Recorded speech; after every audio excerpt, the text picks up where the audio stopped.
Hey, I'm Gretchen Rubin. I am co-host of the Happier with Gretchen Rubin podcast, and in a minute we will be joined by my co-host, my sister Elizabeth Kraft. But while I'm waiting to connect with her, please tell me, where are you watching from? Elizabeth and I love to see where in the world people are watching from. And also, are you having an issue with snacking? Today we're going to talk about something very mundane. Yesterday we talked about connecting with friends and how to stay involved with other people. Now we're just going to bring it down to the very concrete level, snacking. Thumbs up if you are struggling with managing your snacking. Okay, the Netherlands, I see that. Okay, Chicago, wonderful. And now I'm going to add Elizabeth. Whoops, where is she?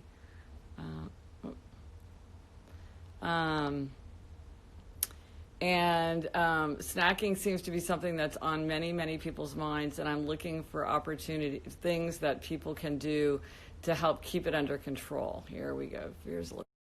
Here she comes. Philadelphia, Boston, Ontario. Oh, I'm getting a lot of thumbs up on the snacking. Yes. Hey, Elizabeth. Hi, Gretchen. How are you? I am good. I'm wearing a hoodie, but it's a bright pink, cheerful hoodie. So. Oh, that's good. That's good. Yes. Because I know you and I both have sort of mixed relationships with hoodies. So I was kicking it off by asking people if they were having an issue with snacking, because I get the sense that this is not the most profound thing that we're dealing with. Of course, there are these catastrophic global issues related to people's health, related to the economy. There's so many serious, grave issues that demand our attention. But then there's also these small, nagging, extremely personal things that are happening at the same time. I think that can sometimes be very confusing to manage. And it seems like on that very small personal plane, snacking is something that has got people fussing. Gretchen, it's my personal biggest battle in all of this is the snacking. Okay, it's here's awful. Here's my question about snacking, and I want people to just write one brief explanation in the comments, because I'm so curious. Because I was thinking about snacking, it seems like there's a lot of reasons for snacking. One is kind of boredom. One is stress eating. One is it's something that you love and it's right there. It's not like you're away at the office, so you're only around it a certain time of day. It's like it's the proximity. It's the transitions. A lot of times people have a snack to kind of mark, well, for now I'm going from work time to home time. And because we don't have our normal transitions, maybe people are building in transitions with snacks. Maybe we're giving someone else a snack, like a little kid, so then we have a snack too. Like, I wouldn't have gone to get a bowl of goldfish crackers, but you're eating goldfish crackers, so I'm eating some goldfish crackers. Like, what do you think? I'm just curious, it seems that it could be many different strands. What do you think it is for you? I'm looking for me. Somebody says boredom. Yeah. Yes, and a lot of people are saying stress eating. Yes, and it's there. For me, I think it's really a combination of I don't want to say boredom, because I'm not bored, but something to do, even though again I'm not bored. And it's the loophole of feeling like it's the apocalypse, so we should all be able to eat what we want. That's what it is for me. It's I'll call it the apocalypse loophole. Yeah. Well, I have 10 categories of loopholes that I identified in my book, Better Than Before. And I loved writing about loopholes because they're so funny. And what you're talking about is the "this doesn't count" loophole, which is, it's like, we're shooting a pilot, this doesn't count. Or, it's a blizzard, this doesn't count. And the problem, and you and I have talked about this on the Happier podcast many times, the pilot is that a pilot lasts for a really long time. And then and then if you're lucky, you're shooting a show. And the thing about this is also lasting a really long time. So it's not like something like a snow day where, how bad can one day be? This is something where it does count, because there are consequences. And at the end, we're all going to be. And I am grappling with that and trying to wrap my head around that. But that's just what my personal struggle is. Yes. One thing I know, a lot of my friends, I just see it on Facebook and in talking, is that a lot of kids are baking for fun, to pass time. So a lot of kids are making cakes, cookies. And then, it's really hard not to eat a delicious, fresh baked cake. And you feel like, well, this is better than just being on their devices all the time. So it feels kind of like an activity. So it feels like you don't want to say no. Yes. Yeah. And they're not going to make like deviled eggs instead, obviously. Right. Yeah. And then it's just there. And then I think you get into the proximity problem, which is, it's kind of like the evil donut bringer in your own home, which is that you can't get away from it. Yeah. And then, somebody said, yes, we made cookies last night. Oh, someone said, let's do a no snack challenge. Well, that would be a big challenge. That would be a big challenge. Yes. Yeah. I mean, what I do, someone says, apocalypse loophole, 3 weeks now in Paris. Yeah, that's tough. Wow. Someone says, I've gotten better since I'm making all my own meals. It's so time consuming. And that reminds me of one of Michael Pollan's rules. He has that great book, for rules. One of his things is you can have all the junk food you want as long as you make it yourself. But this is a problem when people actually maybe could make it. Yeah. But that is one thing. Yeah. I am trying once a day to make vegetables. Yeah. Yeah. But that doesn't keep me from, other snacks. What I'm curious about, Gretchen, is what snacks? I mean, I find that people have their go-to, like Adam is eating a lot of Smarties for some reason, whereas Smarties hold no appeal for me. He's eating like Smartie after Smartie after Smartie. The little wrappers are everywhere. Yeah.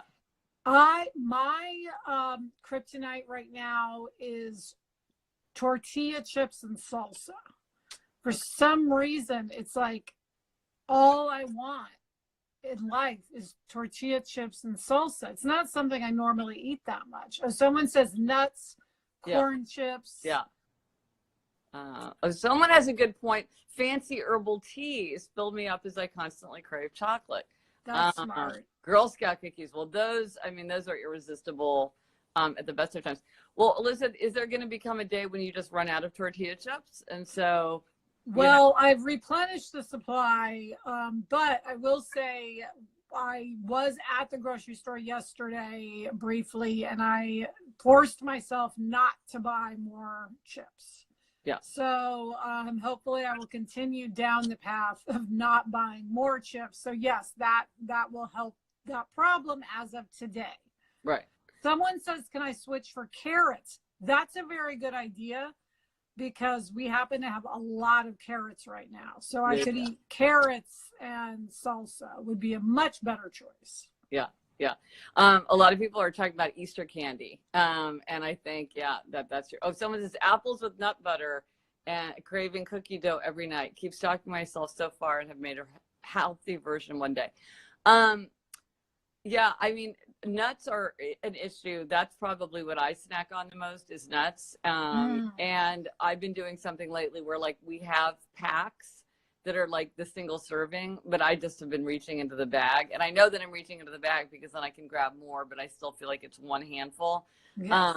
So like, I'm not fooling anyone with that. Someone says, okay, interesting. Okay.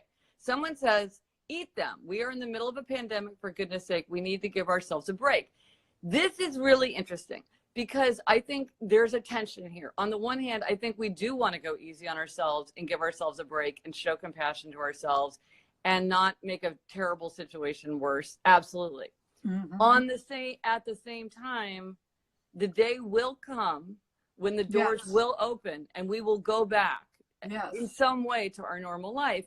And I don't think that we want to be as strong and as healthy and as energetic and feel as good as we can at that point. Both things are true. Yes. And I think for each of us, we sort of have to say, how do I weigh those two values for myself? It's really hard. It's very hard.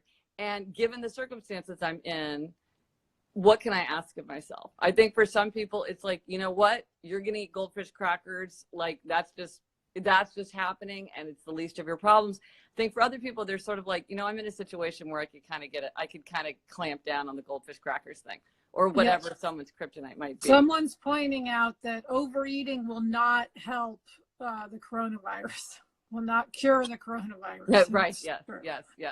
Yeah. And someone else says, if you start a bad habit of over snacking, it might be hard to break it when we go back to normal life.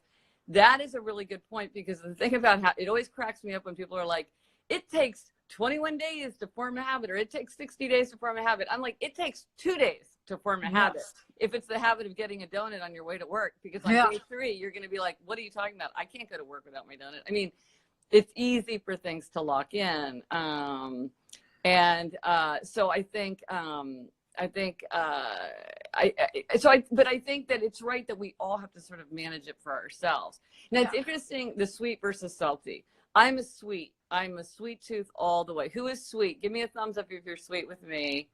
And or like, what can be the sign for salty? You're more of a salty person, Elizabeth. I am. Yeah. I am. Sadly, though, I'm both, but I'm definitely more salty. Because your kryptonite is French fries. Like, I never had chips. For me, it's a lot of thumbs up for sweet. Sweet. It is, you want to also, I mean, I think it does help to have humor about it. I mean, I am talking about this nonstop with the moms, friends, because everyone's grappling with it, and people are being very funny. Like, one mom said she's refuses to wear anything with buttons, which, I mean, that's dangerous. But it's funny at the same time. It is funny. Somebody else said bikini bodies have been put, like, there's no bikini body till 2021. Yeah. But again, it's funny, but you don't want to be in that situation. Wait, when somebody says, I either eat no cake or I eat the entire cake, that is me. And I write about that in Better Than Before, and I've done so many posts about this. This is abstainer versus moderator. And this might be something for some snackers out there. If you're like me, Elizabeth, you're kind of like this, but I'm 100% like this. It's so much easier for me to give up something altogether than to have a little bit. And I'm an abstainer. And then the people who do better when they have a little bit or they have it sometimes are moderators. And the thing about it is if you're an abstainer, it's actually easier when you just say, I'm not going to have any, because then your decision's made and there's no decision fatigue and you're not battling that. For moderators, they get kind of panicky and rebellious if they're told that they can never have something. Now, in my experience, people think it's healthier to be a moderator and that people should be moderators. You should be able to have a little bit. You should be able to have half a cup of ice cream. You should be able to have like 10 tortilla chips. Just don't eat a bunch. Just have a little bit. That's all you need. That's how moderators talk. I can't do that. Thumbs up if you're an abstainer like me, because a lot of times people will tell me it's not healthy to be an abstainer. I should be able to indulge in moderation. I shouldn't demonize certain foods. But the fact is, for me, this is easier. It's like, I enjoy food so much more now that I'm an abstainer. So give me a thumbs up if you're an abstainer. But like I say, many people are moderators. I'm not saying this works for everyone. I'm just saying this works for me. And Alyssa, you're kind of, we always thought you were a moderator, but then you sort of tapped into your abstainer side as well. Oh yeah. 3 thumbs up. Okay. I'm not, unlike you. I mean, I gave up French fries, but in general, I'm just like, I'm not willing to give up sugar, for instance. Like, I just don't want to. Right. And that's part of being a moderator. It's just the abstainer path is not the one that you want to be on. Whereas I think a lot of abstainers feel tremendous. Get real with myself. Well, but I think a lot of abstainers feel tremendous relief and freedom from abstaining. And so, and I always sort of say that to people, like, it sounds awful, but actually you might like it better. Because it sort of sounds worse than I think the experience of it is. And I know that for me, someone says I'm not willing to give up wine. Now, see, that's interesting, because I can be a moderator about wine because I don't really like wine that much. So I could have half a glass of wine or 1 glass of wine. Whereas a friend of mine said, I have no wine or I have 4 glasses of wine. I can't have 1 glass of wine. So people are mixed too. And I think, are most upholders abstainers? Great question. Subtle and important question. I kind of thought so, but it turns out no. I've asked around for many upholders, and many upholders are moderators. And just as I felt like being an abstainer kind of was a reflection of the upholder kind of mindset, the moderators also feel like it's very upholder to be moderator. So to me, it seems very upholder because you have command of yourself. So if you just want to eat 1 scoop of ice cream every month, then you will. But also, if you want to have 1 scoop of ice cream every day, you can, which I can't do, But then rebels often are also abstainers because they love something like, You think I can't quit sugar? Right. Watch me. You think I can't go through college without having a drop of liquor? Watch me, which I know 2 people who have done that. So here's someone who's a moderator who lives with an abstainer. That can be hard, and I bet it's hard right now because the moderator wants to have these treats around because they're like, just be moderate. But the abstainer is like, you know, they have to abstain or else they're going to eat it all up. At least that's what I would do. I also think it's hard right now because you feel like there's going to be a dearth of supplies, even though I think we've now established there won't be a dearth of food in any way. But like, I did buy an extra thing of ice cream because I'm like, well, what if Jack can't leave the house for a month and we don't have any ice cream? You know what I'm like? I had this feeling of, but now because of that, we have all these like it's just this abundance. Well, of things that we would normally have one thing of ice cream, it would last however long it lasts, and then at some point we would get another. Now we have like 3 things of ice cream. Well, and this is interesting that you raise this because there is research suggesting that like if you're eating out of a big bag or a big container, people tend to eat more than if they're eating out of a small container. And I think just kind of anecdata, that feels right. Like you're going to eat more pretzels out of a big pretzel bag than out of a little pretzel bag. But I've also wondered that about big stores because I like to have, as an underbuyer, I like to usually have more of a just-in-time kind of supply chain in my house. But now we have a lot of food. And I do wonder if it makes us kind of go through it a little bit faster because we feel like, oh, we have so much. Now, some of this stuff you're not going to go through the tuna fish cans any faster because you have 10 tuna fish cans instead of 2 tuna fish cans. But there are some things where you're kind of like, oh, well, there's such an abundance of something. It kind of feels more tempting. In which case, I would say put that stuff out of sight instead of having it right in the front of your cupboard. Put it on some high shelf or something. I know. Unfortunately, I'm the one who puts it there, so I know where it is. Well, maybe you could say to Adam, "Hey, be the put this away." Yeah, put this away. Now, one thing, Gretch, someone asked about, and this has come up a lot in our Facebook group, the Happier in Hollywood Facebook group, is obligor rebellion right now with eating, and particularly this person asked about sugar. But I think a lot of people who normally don't eat sugar are like, well, again, it's a crisis. Like, I'm going to eat a candy bar, and then once you have the one, you're in full obligor rebellion. I know Sarah Fain said she feels like my writing partner feels she's battling obligor rebellion. So what do you say about that? Well, first of all, if you don't know what we're talking about, you can find out if you're in a poll or a question or obligor rebel at my quiz, quiz.gretchenrubin.com. And we're talking about obligor rebellion. So obligors will meet expectations, but then sometimes they'll snap and say, this I will not do. And that's obligor rebellion. They do that when demands feel too heavy or sort of insupportable. But obligor rebellion is often turned to the self. And it does take the form of like, with all that's going on, you expect me to be able to, eat this way, or you expect me to like do this kind of thing. It's a kind of feeling of kind of lashing out against expectations, but turn to the self. And you see this in everyday life too, as well, where people are like, with the kind of boss that I have, you think that I could go to the gym? There's no way I can do it. The kind of this resentful, angry feeling. But of course, and it feels safer because it's aimed at the obligor themselves rather than at, the workplace or at home or something where there might be more consequences. But of course, that means that the negative consequences fall right on the obligor. And, it's really tough. Obligor rebellion is really, really tough. It tends to just need to run its course. And so I think that what you can do is to just, as an obligor, keep reminding yourself of your core values and really trying to let it run its course and then bring you back to what you really want to ask from yourself, and creating the kind of accountability that will help you stay the course, but without making you feel angry or ashamed or guilty. So it might be things more like, don't break the chain, or somebody who will praise you but show compassion to you, not somebody who you feel like would judge you. But that can be true for yourself too. Gretchen, someone just raised their hand and said that they had major obligor rebellion the first week of self-isolation. So I'm curious from that viewer, are you out of obligor rebellion now? Yes. Now that more time has passed and it's settling into a new normal? Or are you still dealing with it? I'm curious. Yes. Yeah, because that would sort of be a hopeful thing, that it's sort of like, Because I think I don't know if other people felt this way, but I felt like there was kind of a transition period. There was the ramp up, which was the what's happening. And then it was like, okay, this is what's happening.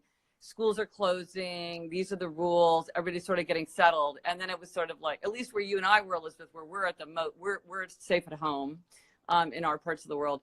And then people kind of hunkered in, and then things started to sort of feel like you were in a routine. So it might have been particularly susceptible to having obligor rebellion during that transition period where it felt like expectations were just constantly ramping up and constantly kind of changing and escalating. But now, since they're just holding, maybe that would change for obligor rebellion. I would be really curious to know that too. That's a fascinating question. Oh, somebody said, I got obligor rebellion one day. I put myself in timeout for a full day to get some space and relief. That sounds extremely healthy. Well done. Yes. Other people are saying they're definitely drinking more alcohol. And I know everyone's doing the Zoom happy hours. So I'm sure that is also, so maybe do a happy hour with tea instead of a drink. Well, and here's a very significant comment. I'm a questioner and a sober alcoholic, and the crisis is making me want to drink because regular logic doesn't apply. So I think that's a great example where your awareness of your tendency can point you to the kind of arguments that will go to your core question or values that will help you stay sober, which is, what is the logic? The logic is the day will come when this will be over. And yes. what are the consequences of my action right now? And what do I want the future to hold for me? Those to really focus on why am I asking myself to do this? What are the reasons? What are the justifications? And really thinking that through. Because this is fun, Gretchen. Someone's saying instead of having happy hour, have coffee and call it coffee and conversation. There you go. I like that. Yes. Well, and that's a great point of how one of the strategy, the 21 strategies and better than before, one of the 21 strategies of habit change is other people, because we're very, very influenced by other people and what they do. And that's like very, very, very quickly and very easily we start picking up habits from each other. And that is a great example of how you could, just with that little word change, actually potentially have very great consequences on other people's habits. Because if you're creating the expectation that the habit is, hey, we're going to sit down with a cup of coffee or a cup of tea and have like coffee talk rather than we're going to have a drink, well, over the life of this situation, that could have very, very, very significant consequences for the people in your social group, because you're showing them a certain kind of behavior, or you're kind of tilting toward a certain kind of behavior. You're just creating that atmosphere. Like if you do it at 10 a.m. Yes. Or tea at 4 p.m. or something, yes. That could be fun. Yes. I have heard people saying that they're thinking that they're drinking too much. Yes.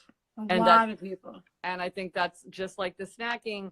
These are things that go straight to the health of our bodies, which is like so important right now. And also what the consequences are going to be long-term, very important. So it's really worth thinking about, what do you want your life to be like? And someone also, several people, Gretchen, were commenting that of all times now you want to have your immune system at its best. So eating healthy food as opposed to processed food from the cupboard is even more important than it usually is. I will say, on a plus for me, I have been making a lot of vegetables. Yes. Roasting vegetables. Before we got on here, I went to our little farmer's market down the street and got some summer squash and a pepper and onion, and I'm going to roast vegetables this afternoon. You sent me a picture of something you made. It looked like the cover of Gourmet magazine or something. I couldn't believe you made it yourself. I was very impressed. So I am doing that. So at least I'm getting like good food in there as well. And I'm going to try to start shoving out the bad food with the good food. Well, here somebody makes a great point. Sometimes it's going to bed on time. Don't want to do it. How many thumbs up if you are a night snacker? Yes, that's Some me. crazy percentage. I think it's 30% of something like of the total calories that Americans consume is after 8 p.m., which is, Yes. if I'm remembering the statistic right, is high. And Elizabeth, I know you've said that that one of the benefits for you to going to bed earlier is, Yes, even apart from the sleep, it's that you're a night snacker. Definitely. And in fact, if you want a spoiler alert of what my accountability thing is going to be today, I can address this. Yeah. What I've realized lately, and I mean, this is a coronavirus thing, is what I'm doing is I'll be like, okay, I'm going to bed. And then I literally stop and snack for like 10 minutes, like shove in tortilla chips and salsa, have a little piece of chocolate, like literally on my way to bed. No reason for this. No reason. And it's mindless. It's like, and so today I woke up and I said to myself, okay, that's going to stop. Even if I am not going to announce I'm literally on my way to bed and then going to detour to the kitchen island to snack. That's just, stupid. So tonight that's going to stop permanently, but tonight will be my first night of accountability for not, I mean, who does that? It makes no sense. So everybody does it. A lot of people do it. But I think that's great. What I try to do, and I try to get my family to do this and they ignore me, is like after dinner, stop eating. Just have like that. I mean, if we all could do that, I mean, I would, I mean, that would be amazing. I don't. Oh, someone says you can do it, Liz. Thank you. And someone else says they're going to do that tonight too. But I think it's that a lot of people are joining in with me. Good. Excellent. Yes, okay. So that's our challenge for tomorrow. Our challenge for tomorrow is it don't eat before bedtime, or is it don't eat after dinner? I mean, there's no way I'm not going to eat before after dinner. Others can try. Don't eat before. Yeah, you can like calibrate as you wish, but the official challenge is don't eat before bed. I think that's a transition thing, because there is people do tend to eat in transition, so it's probably just your way of getting yourself through transition. But I want to mention this super interesting comment. Going back to the drinking issue, I heard someone suggest that if you've been wanting to quit alcohol, now is a good time because there's social pressure.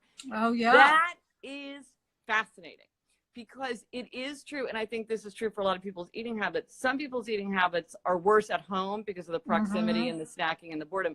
But then for some people, it really is much more, are they out with friends? Are they having, happy hour? Are they, at the birthday party? And so for them, they might actually find it easier to eat healthier at home. Same thing with drinking. If you've been wanting to quit alcohol, and this is a time where you could just get all the alcohol out of your house and then just not buy more. And it's not going to be ubiquitous, and you're not getting all the cues that you get when you're walking through, just seeing it all around you. If you don't have it at home, it's not there. And so I think that's and that for many people, that could be just like a tremendous benefit. This could be something that could make a very difficult thing easier. Same thing with cigarettes. It's like, if you run out of cigarettes, it's like you're not walking by. You have to make up your mind and go out to get them.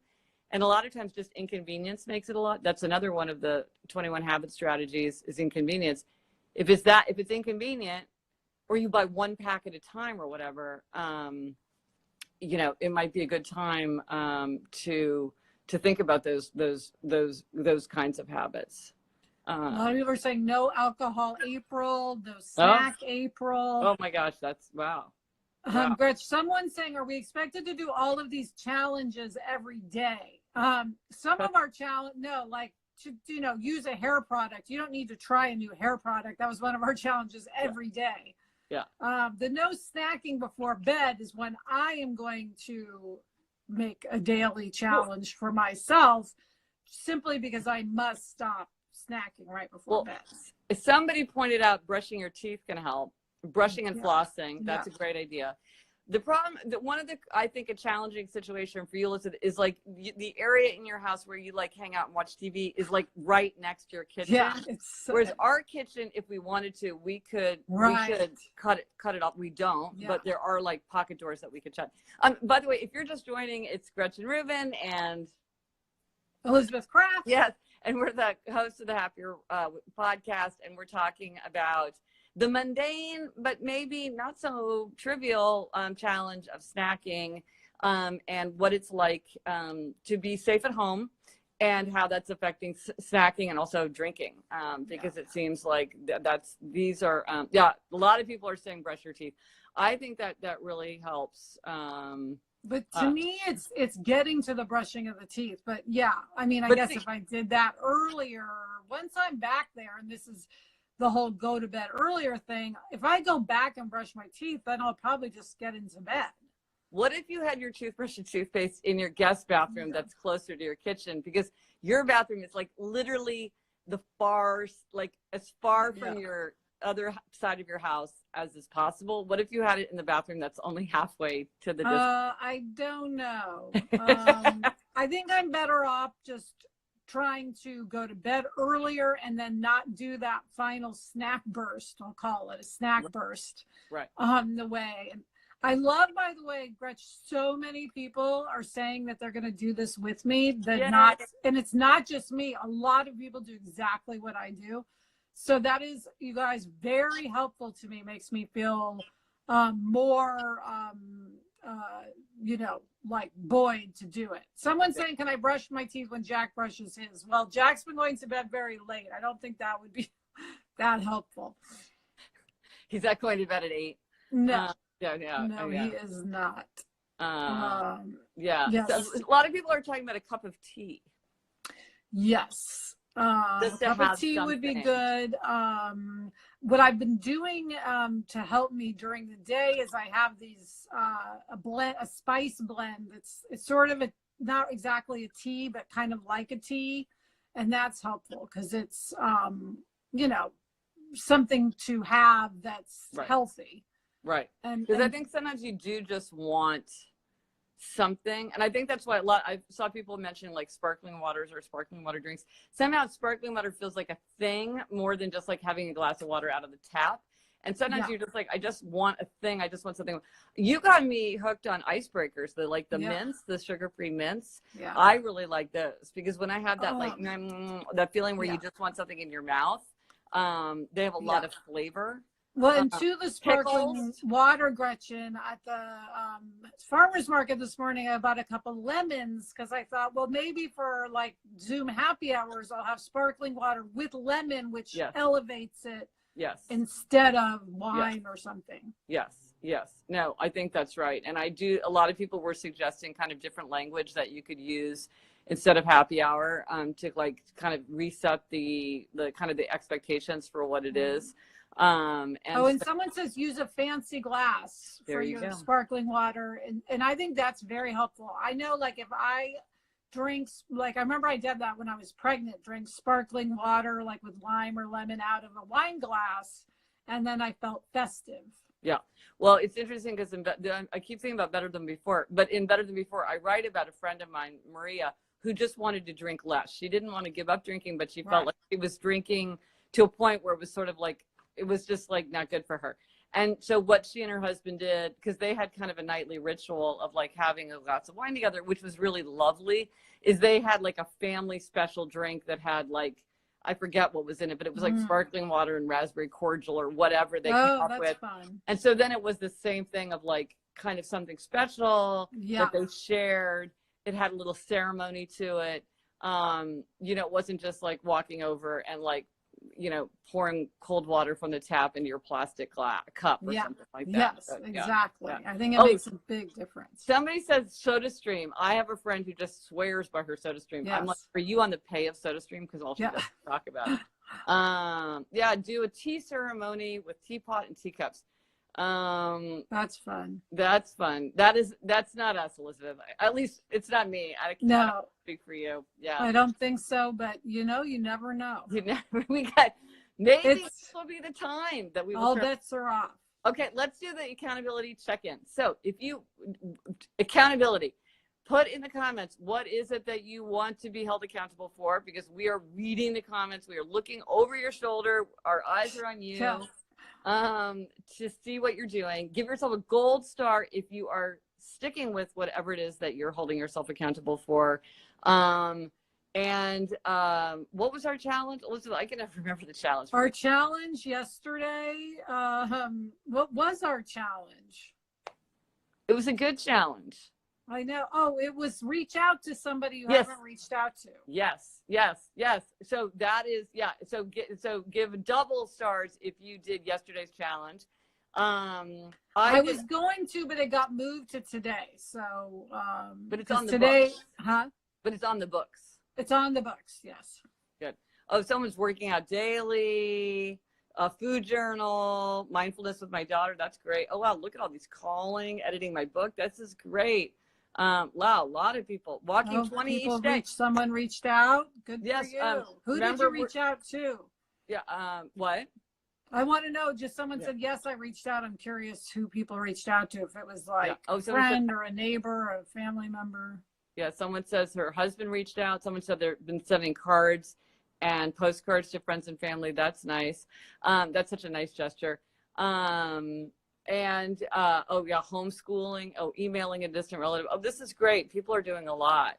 And remember, walk 20 for 20. Give us a gold star if you're doing your 20 and 20. Gretchen, I'm so good. I'm doing that. That I've got down. And are you doing it mostly on the treadmill or mostly outside?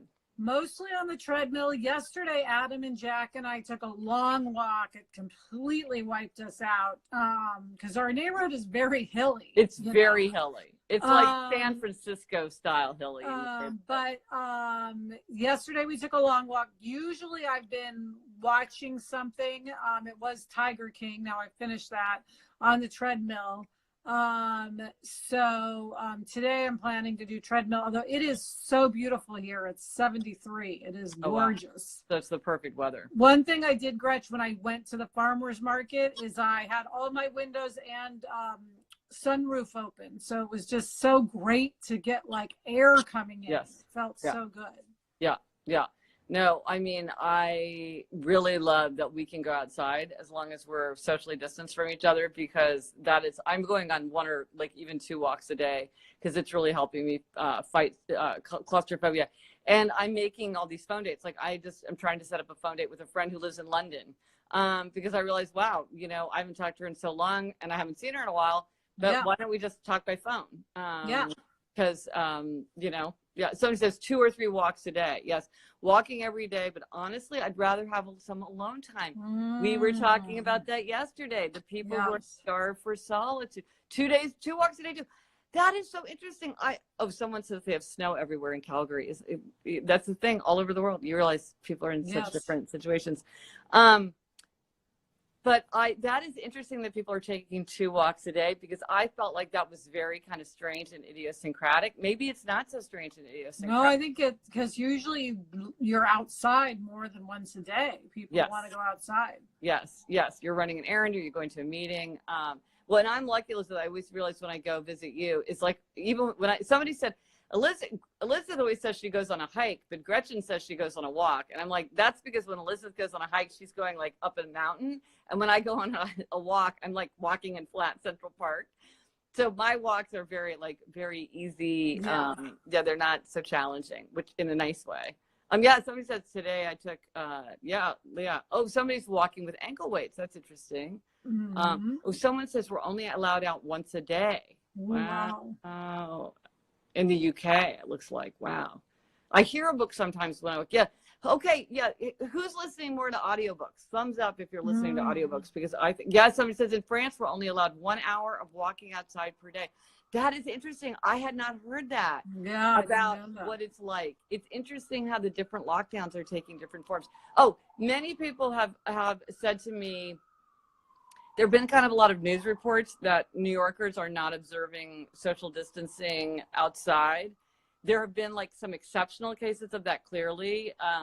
But I will say, at least from what I've observed, I have not seen any of that. Like walking in the park, walking through neighborhoods and stuff. From what I've observed, people are really taking it seriously and being really careful, like giving each other a lot of room on the sidewalk if they have to pass on a sidewalk. But we have wide sidewalks, or waiting, you know, so that one person can go by before the other person goes by, or walking in the street. A lot of people have been walking and running in the street, because there's not very much traffic. But in the park, certainly you don't see exercise classes or friends walking together, or like dog walkers meeting, or like lots of kids in the playground the way you did even, you know, not so long ago. Yeah, once a day in Australia. Wow, this is interesting. Woo, okay. Well, see, this is gratitude. I feel grateful that I have my 2 twice a day. That makes me want to do it all the more.